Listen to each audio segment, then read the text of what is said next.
Vítajte na dnešnom mixovaní. Dnes som si pre vás pripravil energetický nápoj od Davida Wolfeho. Základom tohto energetického života budiča je čaj z Jiao Gulanu. Tento si nalejeme do Vitamixu. Samozrejme, precedíme ho cez sitko.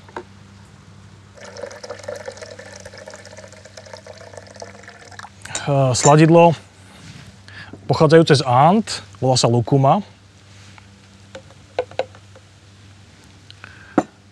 Ďalej extrakt z huby chaga. Obsahuje až 20% beta-glukánov. Ďalej je tu maca, známe antské afrodiziakum, ktoré stabilizuje hladinu hormónov v ľudskom organizme. Ďalej tu máme extrakt z astraгаlusa, známeho pod názvom kozinec blanitý. Astragalus je bylinka, ktorá ovplyvňuje dĺžku telomérov. Teloméry sú dôležité pri bunkovom delení a pri každom tomto delení sa skracujú. Keďže chceme žiť dlho a zabrániť starnutiu, musíme tieto teloméry nejakým spôsobom predĺžovať a práve na to nám slúži astragalus alebo kozinec blanitý.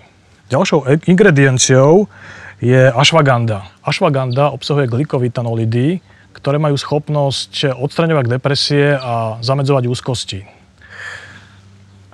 Nasypeme ju do Vitamixu. Poslednou ingredienciou je vanilka, slúži na zlepšenie chuti. Všetky ingrediencie máme vo Vitamixe a môžeme spustiť mixovanie.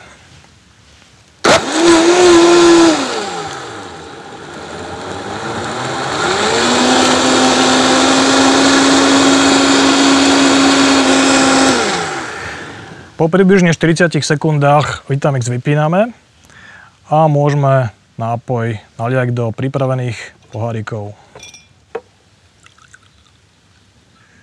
Kto si so mnou dá na zdravie prvý drink?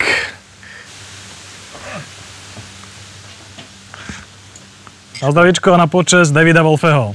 Knižku Davida Wolfeho Superfoods vám ponúkame v preklade vo vydavateľstve Plejady, čo skoro uvidíte na pultoch našich knihkupectiev.